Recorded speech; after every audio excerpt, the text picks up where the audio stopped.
ಕೊಟ್ಟಿದ್ದಾರೆ ತಮ್ಮ ಮೇಲೆ ಬಂದಿರುವಂತಹ ಈ ಹನಿ ಟ್ರ್ಯಾಪ್ ವಿಚಾರದ ಬಗ್ಗೆ. ಗೃಹ ಸಚಿವರಿಗೆ ರಾಜಣ್ಣ ಸಂಪೂರ್ಣವಾಗಿ ಮಾಹಿತಿ ಕೊಟ್ಟಿದ್ದಾರೆ. ಹನಿ ಟ್ರ್ಯಾಪ್ ಗ್ಯಾಂಗ್ ಬಗ್ಗೆ ರಾಜಣ್ಣ ಪರಮೇಶ್ವರ್ಗೆ ಹೇಳಿದ್ದಾರೆ. ಯಾವ್ಯಾವ ಸ್ಥಳದಲ್ಲಿ ಟ್ರ್ಯಾಪ್ಗೆ ಪ್ರಯತ್ನ ಪಟ್ಟಿದ್ರು ಅನ್ನೋದ್ರ ಬಗ್ಗೆ ಎಳೆ ಎಳೆಯಾಗಿ ಹೇಳಿದ್ದಾರೆ. ಯಾರ್ಯಾರು ಬಂದಿದ್ರು ಅಂತ ಹೇಳಿ ಕೂಡ ಹೇಳಿದ್ದಾರೆ ರಾಜಣ್ಣ. ಗೃಹ ಸಚಿವರಿಗೆ ರಾಜಣ್ಣರಿಂದ 3 ಪುಟಗಳ ದೂರು ಕೊಟ್ಟಿದ್ದಾರಂತೆ. ಹನಿ ಟ್ರ್ಯಾಪ್ ಗ್ಯಾಂಗ್ ಬಗ್ಗೆ ರಾಜಣ್ಣ ಹೋಮ್ ಮಿನಿಸ್ಟರ್ಗೆ ಸಂಪೂರ್ಣವಾಗಿ ಮಾಹಿತಿ ಕೊಟ್ಟಿದ್ದಾರೆ. ಎಲ್ಲೆಲ್ಲಿ ಯಾರ್ಯಾರು ಬಂದಿದ್ರು, ಯಾರ್ಯಾರು ಕಾಲ್ ಮಾಡಿದ್ರು, ಏನ್ ಹೇಳಿದ್ರು ಎಲ್ಲವನ್ನೂ ಕೂಡ ರಾಜಣ್ಣ ಗೃಹ ಸಚಿವ ಪರಮೇಶ್ವರ್ಗೆ ತಿಳಿಸಿದ್ದಾರೆ. 3 ಪುಟಗಳಲ್ಲಿ ಲಿಖಿತವಾಗಿ ರಾಜಣ್ಣ ಪರಮೇಶ್ವರ್ಗೆ ಮಾಹಿತಿಯನ್ನು ಕೊಟ್ಟಿದ್ದಾರೆ. ಹಿಂಗಾಗಿತ್ತು ಅನ್ನೋದ್ರ ಬಗ್ಗೆ ಹೋಮ್ ಮಿನಿಸ್ಟರ್ ಇದನ್ನ ಎಷ್ಟು ಸೂಕ್ಷ್ಮವಾಗಿ, ಎಷ್ಟು ತೂಕವಾಗಿ ಇದನ್ನ ಪರಿಗಣಿಸುತ್ತಾರೆ. ಮುಂದಿನ ಹಂತದಲ್ಲಿ ರಾಜಣ್ಣ ಅವರ ಈ ಹನಿ ಟ್ರ್ಯಾಪ್ ಪ್ರಕರಣ ಸೇರಿದಂತೆ ಸುಮಾರು 48 ಜನರ ಮೇಲೆ ಹನಿ ಟ್ರ್ಯಾಪ್ ಹುನ್ನಾರ ಆಗಿತ್ತು ಅನ್ನೋದ್ರ ಬಗ್ಗೆ ಸದನದಲ್ಲಿ ಏನು ಹೇಳಿದ್ದಾರೆ. ಇದೆಲ್ಲವೂ ಕೂಡ ಒಂದು ತಾರ್ಕಿಕ ಅಂತ್ಯ ಸಿಗುತ್ತಾ ಈ ದೂರಿನಿಂದಾಗಿ? ಇದನ್ನ ಎಸ್ಐಟಿಗೆ ಒಪ್ಪಿಸ್ತಾರಾ ಮುಖ್ಯಮಂತ್ರಿಗಳು? ಇದನ್ನ ಕ್ಯಾಬಿನೆಟ್ ನಲ್ಲಿ ಚರ್ಚೆ ಮಾಡಿ ಸಿಬಿಐ ಕೊಡ್ತಾರಾ? ಇದೆಲ್ಲವೂ ಈಗಿರುವಂತ ಅತಿ ದೊಡ್ಡ ಪ್ರಶ್ನೆ.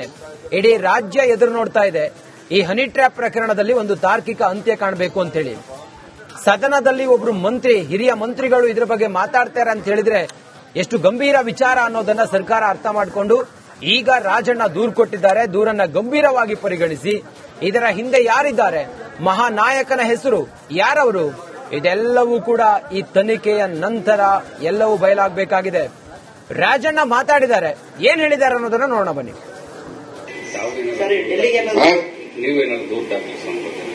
ದೂರು ಇವತ್ತು ದಾಖಲಿಸ್ತಾರೆ. ಇವತ್ತು ಗೃಹ ಸಚಿವರು ಕೊಡ್ತಾರೆ. ನಾನು ಇದು ಏನೋ ಇವೆಲ್ಲ ನಡೀತಾ ಇದ್ದಾವೆ ಅಂದ್ಕೊಂಡು ಸುಮ್ಮನೆ ಉದಾಸೀನ ಮಾಡಿದ್ದೆ. ಯಾವಾಗ ವಿಧಾನಸಭೆಯಲ್ಲಿ ನನ್ನ ಹೆಸರು ಪ್ರಸ್ತಾಪ ಆದ ಮೇಲೆ ನಾನು ಇದ್ರ ಬಗ್ಗೆ ಹೆಚ್ಚು ಇದು ಮಾಡಿದೆ. ಮತ್ತೆ ನಮ್ಮಲ್ಲಿ ಸಿಸಿ ಕ್ಯಾಮ್ರಾ ಇದಾವೆ ನೋಡೋದಂತೇಳಿ ಟ್ರೈ ಮಾಡಿದೆ. ಮನೆಯಲ್ಲಿ ಸಿಸಿ ಕ್ಯಾಮ್ರಾಗಳು ಹಾಕಿಲ್ಲ ಬೆಂಗಳೂರಲ್ಲಿ. ಅದಿದ್ದಾದ್ರೂ ಕೂಡ ಸ್ವಲ್ಪ ಅವ್ರು ಯಾರು ಬಂದಿರೋದು ಓದೋರು ಗುರ್ತು ಹೇಳ್ಬೋದಾಗಿತ್ತು. ಆಮೇಲೆ ಚೆಕ್ ಮಾಡಿಸಿದೆ. ಇದೆಲ್ಲ ಘಟನೆ ಆದ್ಮೇಲೆ ಸಿಸಿ ಕ್ಯಾಮ್ರಾಗಳು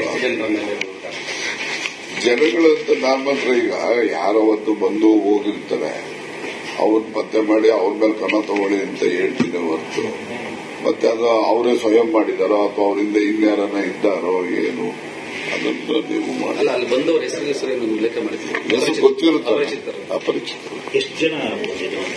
ಅದು ಮೊದಲನೇ ಸತಿ ಹುಡುಗ ಬಂದಿದ್ದವನು 2 ಸರಿ ಬಂದಾಗ್ಲೂ ಅವನೇ ಕಾಮನ್ ಕೊಟ್ಟಿದ್ದಾರೆ. ತಮ್ಮ ಮೇಲೆ ಬಂದಿರುವಂತಹ ಈ ಹನಿ ಟ್ರ್ಯಾಪ್ ವಿಚಾರದ ಬಗ್ಗೆ ಗೃಹ ಸಚಿವರಿಗೆ ರಾಜಣ್ಣ ಸಂಪೂರ್ಣವಾಗಿ ಮಾಹಿತಿ ಕೊಟ್ಟಿದ್ದಾರೆ. ಹನಿ ಟ್ರ್ಯಾಪ್ ಗ್ಯಾಂಗ್ ಬಗ್ಗೆ ರಾಜಣ್ಣ ಪರಮೇಶ್ವರ್ಗೆ ಹೇಳಿದ್ದಾರೆ. ಯಾವ್ಯಾವ ಸ್ಥಳದಲ್ಲಿ ಟ್ರ್ಯಾಪ್ಗೆ ಪ್ರಯತ್ನ ಪಟ್ಟಿದ್ರು ಅನ್ನೋದ್ರ ಬಗ್ಗೆ ಎಳೆ ಎಳೆಯಾಗಿ ಹೇಳಿದ್ದಾರೆ. ಯಾರ್ಯಾರು ಬಂದಿದ್ರು ಅಂತ ಹೇಳಿ ಕೂಡ ಹೇಳಿದ್ದಾರೆ ರಾಜಣ್ಣ. ಗೃಹ ಸಚಿವರಿಗೆ ರಾಜಣ್ಣರಿಂದ 3 ಪುಟಗಳ ದೂರು ಕೊಟ್ಟಿದ್ದಾರಂತೆ. ಹನಿ ಟ್ರ್ಯಾಪ್ ಗ್ಯಾಂಗ್ ಬಗ್ಗೆ ರಾಜಣ್ಣ ಹೋಮ್ ಮಿನಿಸ್ಟರ್ಗೆ ಸಂಪೂರ್ಣವಾಗಿ ಮಾಹಿತಿ ಕೊಟ್ಟಿದ್ದಾರೆ. ಎಲ್ಲೆಲ್ಲಿ ಯಾರ್ಯಾರು ಬಂದಿದ್ರು, ಯಾರ್ಯಾರು ಕಾಲ್ ಮಾಡಿದ್ರು, ಏನ್ ಹೇಳಿದ್ರು ಎಲ್ಲವನ್ನೂ ಕೂಡ ರಾಜಣ್ಣ ಗೃಹ ಸಚಿವ ಪರಮೇಶ್ವರ್ಗೆ ತಿಳಿಸಿದ್ದಾರೆ. 3 ಪುಟಗಳಲ್ಲಿ ಲಿಖಿತವಾಗಿ ರಾಜಣ್ಣ ಪರಮೇಶ್ವರ್ಗೆ ಮಾಹಿತಿಯನ್ನು ಕೊಟ್ಟಿದ್ದಾರೆ. ಹಿಂಗಾಗಿತ್ತು ಅನ್ನೋದ್ರ ಬಗ್ಗೆ ಹೋಮ್ ಮಿನಿಸ್ಟರ್ ಇದನ್ನ ಎಷ್ಟು ಸೂಕ್ಷ್ಮವಾಗಿ, ಎಷ್ಟು ತೂಕವಾಗಿ ಇದನ್ನ ಪರಿಗಣಿಸುತ್ತಾರೆ. ಮುಂದಿನ ಹಂತದಲ್ಲಿ ರಾಜಣ್ಣ ಅವರ ಈ ಹನಿ ಟ್ರ್ಯಾಪ್ ಪ್ರಕರಣ ಸೇರಿದಂತೆ ಸುಮಾರು 48 ಜನರ ಮೇಲೆ ಹನಿ ಟ್ರ್ಯಾಪ್ ಹುನ್ನಾರ ಆಗಿತ್ತು ಅನ್ನೋದ್ರ ಬಗ್ಗೆ ಸದನದಲ್ಲಿ ಏನು ಹೇಳಿದ್ದಾರೆ. ಇದೆಲ್ಲವೂ ಕೂಡ ಒಂದು ತಾರ್ಕಿಕ ಅಂತ್ಯ ಸಿಗುತ್ತಾ ಈ ದೂರಿನಿಂದಾಗಿ? ಇದನ್ನ ಎಸ್ಐಟಿಗೆ ಒಪ್ಪಿಸ್ತಾರಾ ಮುಖ್ಯಮಂತ್ರಿಗಳು? ಇದನ್ನ ಕ್ಯಾಬಿನೆಟ್ ನಲ್ಲಿ ಚರ್ಚೆ ಮಾಡಿ ಸಿಬಿಐ ಕೊಡ್ತಾರಾ? ಇದೆಲ್ಲವೂ ಈಗಿರುವಂತ ಅತಿ ದೊಡ್ಡ ಪ್ರಶ್ನೆ. ಇಡೀ ರಾಜ್ಯ ಎದುರು ನೋಡ್ತಾ ಇದೆ. ಈ ಹನಿ ಟ್ರ್ಯಾಪ್ ಪ್ರಕರಣದಲ್ಲಿ ಒಂದು ತಾರ್ಕಿಕ ಅಂತ್ಯ ಕಾಣಬೇಕು ಅಂತ ಹೇಳಿ ಸದನದಲ್ಲಿ ಒಬ್ರು ಮಂತ್ರಿ, ಹಿರಿಯ ಮಂತ್ರಿಗಳು ಇದರ ಬಗ್ಗೆ ಮಾತಾಡ್ತಾರೆ ಅಂತ ಹೇಳಿದ್ರೆ ಎಷ್ಟು ಗಂಭೀರ ವಿಚಾರ ಅನ್ನೋದನ್ನ ಸರ್ಕಾರ ಅರ್ಥ ಮಾಡಿಕೊಂಡು ಈಗ ರಾಜಣ್ಣ ದೂರು ಕೊಟ್ಟಿದ್ದಾರೆ. ದೂರನ್ನ ಗಂಭೀರವಾಗಿ ಪರಿಗಣಿಸಿ ಇದರ ಹಿಂದೆ ಯಾರಿದ್ದಾರೆ, ಮಹಾನಾಯಕನ ಹೆಸರು ಯಾರವರು, ಇದೆಲ್ಲವೂ ಕೂಡ ಈ ತನಿಖೆಯ ನಂತರ ಎಲ್ಲವೂ ಬಯಲಾಗಬೇಕಾಗಿದೆ. ರಾಜಣ್ಣ ಮಾತಾಡಿದ್ದಾರೆ, ಏನ್ ಹೇಳಿದ್ದಾರೆ ಅನ್ನೋದನ್ನ ನೋಡೋಣ ಬನ್ನಿ.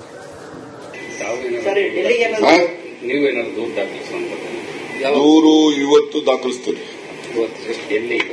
ಇವತ್ತು ಗೃಹ ಸಚಿವರು ಕೊಡ್ತಾರೆ. ನಾನು ಇದು ಏನೋ ಇವೆಲ್ಲ ನಡೀತಾ ಇದ್ದಾವೆ ಅಂದ್ಕೊಂಡು ಸುಮ್ಮನೆ ಉದಾಸೀನ ಮಾಡಿದ್ದೆ. ಯಾವಾಗ ವಿಧಾನಸಭೆಯಲ್ಲಿ ನನ್ನ ಹೆಸರು ಪ್ರಸ್ತಾಪ ಆದ ಮೇಲೆ ನಾನು ಇದ್ರ ಬಗ್ಗೆ ಹೆಚ್ಚು ಇದು ಮಾಡಿದೆ. ಮತ್ತೆ ನಮ್ಮಲ್ಲಿ ಸಿಸಿ ಕ್ಯಾಮ್ರಾ ಇದಾವೆ ನೋಡೋದಂತೇಳಿ ಟ್ರೈ ಮಾಡಿದೆ. ಮನೆಯಲ್ಲಿ ಸಿಸಿ ಕ್ಯಾಮ್ರಾಗಳು ಹಾಕಿಲ್ಲ ಬೆಂಗಳೂರಲ್ಲಿ. ಅದಿದ್ದಾದ್ರೂ ಕೂಡ ಸ್ವಲ್ಪ ಅವ್ರು ಯಾರು ಬಂದಿರೋದು ಓದೋರು ಗುರ್ತು ಹೇಳ್ಬೋದಾಗಿತ್ತು. ಆಮೇಲೆ ಚೆಕ್ ಮಾಡಿಸಿದ್ರೆ ಇದೆಲ್ಲ ಘಟನೆ ಆದ್ಮೇಲೆ ಸಿಸಿ ಕ್ಯಾಮೆರಾಗಳು ಜನಗಳಂತ ನಮ್ಮ ಹತ್ರ ಈಗ ಯಾರೋ ಹೊತ್ತು ಬಂದು ಹೋಗಿರ್ತಾರೆ, ಅವ್ರನ್ನ ಪತ್ತೆ ಮಾಡಿ ಅವ್ರ ಮೇಲೆ ಕ್ರಮ ತಗೊಳ್ಳಿ ಅಂತ ಹೇಳ್ತಿದ್ದೆ ಹೊರತು ಮತ್ತೆ ಅದು ಅವರೇ ಸ್ವಯಂ ಮಾಡಿದಾರೋ ಅಥವಾ ಅವರಿಂದ ಇನ್ಯಾರನ್ನ ಇದ್ದಾರೋ ಏನು ಅದನ್ನು ನೀವು ಮಾಡಿ.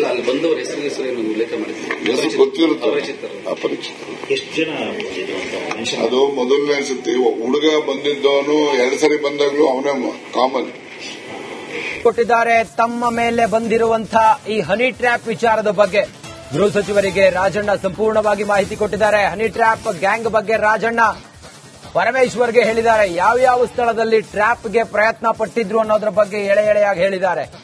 ಯಾರ್ಯಾರು ಬಂದಿದ್ರು ಅಂತ ಹೇಳಿ ಕೂಡ ಹೇಳಿದ್ದಾರೆ ರಾಜಣ್ಣ. ಗೃಹ ಸಚಿವರಿಗೆ ರಾಜಣ್ಣರಿಂದ 3 ಪುಟಗಳ ದೂರು ಕೊಟ್ಟಿದ್ದಾರಂತೆ. ಹನಿ ಟ್ರ್ಯಾಪ್ ಗ್ಯಾಂಗ್ ಬಗ್ಗೆ ರಾಜಣ್ಣ ಹೋಮ್ ಮಿನಿಸ್ಟರ್ಗೆ ಸಂಪೂರ್ಣವಾಗಿ ಮಾಹಿತಿ ಕೊಟ್ಟಿದ್ದಾರೆ. ಎಲ್ಲೆಲ್ಲಿ ಯಾರ್ಯಾರು ಬಂದಿದ್ರು, ಯಾರ್ಯಾರು ಕಾಲ್ ಮಾಡಿದ್ರು, ಏನ್ ಹೇಳಿದ್ರು ಎಲ್ಲವನ್ನು ಕೂಡ ರಾಜಣ್ಣ ಗೃಹ ಸಚಿವ ಪರಮೇಶ್ವರ್ಗೆ ತಿಳಿಸಿದ್ದಾರೆ. 3 ಪುಟಗಳಲ್ಲಿ ಲಿಖಿತವಾಗಿ ರಾಜಣ್ಣ ಪರಮೇಶ್ವರ್ಗೆ ಮಾಹಿತಿಯನ್ನು ಕೊಟ್ಟಿದ್ದಾರೆ. ಹಿಂಗಾಗಿತ್ತು ಅನ್ನೋದ್ರ ಬಗ್ಗೆ ಹೋಮ್ ಮಿನಿಸ್ಟರ್ ಇದನ್ನ ಎಷ್ಟು ಸೂಕ್ಷ್ಮವಾಗಿ, ಎಷ್ಟು ತೂಕವಾಗಿ ಇದನ್ನ ಪರಿಗಣಿಸುತ್ತಾರೆ. ಮುಂದಿನ ಹಂತದಲ್ಲಿ ರಾಜಣ್ಣ ಅವರ ಈ ಹನಿ ಟ್ರ್ಯಾಪ್ ಪ್ರಕರಣ ಸೇರಿದಂತೆ ಸುಮಾರು 48 ಜನರ ಮೇಲೆ ಹನಿ ಟ್ರ್ಯಾಪ್ ಹುನ್ನಾರ ಆಗಿತ್ತು ಅನ್ನೋದ್ರ ಬಗ್ಗೆ ಸದನದಲ್ಲಿ ಏನೋ ಹೇಳಿದ್ದಾರೆ. ಇದೆಲ್ಲವೂ ಕೂಡ ಒಂದು ತಾರ್ಕಿಕ ಅಂತ್ಯ ಸಿಗುತ್ತಾ ಈ ದೂರಿನಿಂದಾಗಿ? ಇದನ್ನ ಎಸ್ಐಟಿ ಒಪ್ಪಿಸ್ತಾರಾ ಮುಖ್ಯಮಂತ್ರಿಗಳು? ಇದನ್ನ ಕ್ಯಾಬಿನೆಟ್ ನಲ್ಲಿ ಚರ್ಚೆ ಮಾಡಿ ಸಿಬಿಐ ಕೊಡ್ತಾರಾ? ಇದೆಲ್ಲವೂ ಈಗಿರುವಂತಹ ಅತಿ ದೊಡ್ಡ ಪ್ರಶ್ನೆ. ಇಡೀ ರಾಜ್ಯ ಎದುರು ನೋಡ್ತಾ ಇದೆ. ಈ ಹನಿ ಟ್ರ್ಯಾಪ್ ಪ್ರಕರಣದಲ್ಲಿ ಒಂದು ತಾರ್ಕಿಕ ಅಂತ್ಯ ಕಾಣಬೇಕು ಅಂತ ಹೇಳಿ ಸದನದಲ್ಲಿ ಒಬ್ರು ಮಂತ್ರಿ, ಹಿರಿಯ ಮಂತ್ರಿಗಳು ಇದ್ರ ಬಗ್ಗೆ ಮಾತಾಡ್ತಾರೆ ಅಂತ ಹೇಳಿದ್ರೆ ಎಷ್ಟು ಗಂಭೀರ ವಿಚಾರ ಅನ್ನೋದನ್ನ ಸರ್ಕಾರ ಅರ್ಥ ಮಾಡಿಕೊಂಡು ಈಗ ರಾಜಣ್ಣ ದೂರು ಕೊಟ್ಟಿದ್ದಾರೆ. ದೂರನ್ನ ಗಂಭೀರವಾಗಿ ಪರಿಗಣಿಸಿ ಇದರ ಹಿಂದೆ ಯಾರಿದ್ದಾರೆ, ಮಹಾನಾಯಕನ ಹೆಸರು ಯಾರವರು, ಇದೆಲ್ಲವೂ ಕೂಡ ಈ ತನಿಖೆಯ ನಂತರ ಎಲ್ಲವೂ ಬಯಲಾಗಬೇಕಾಗಿದೆ. ರಾಜಣ್ಣ ಮಾತಾಡಿದ್ದಾರೆ, ಏನ್ ಹೇಳಿದ್ದಾರೆ ಅನ್ನೋದನ್ನ ನೋಡೋಣ ಬನ್ನಿ.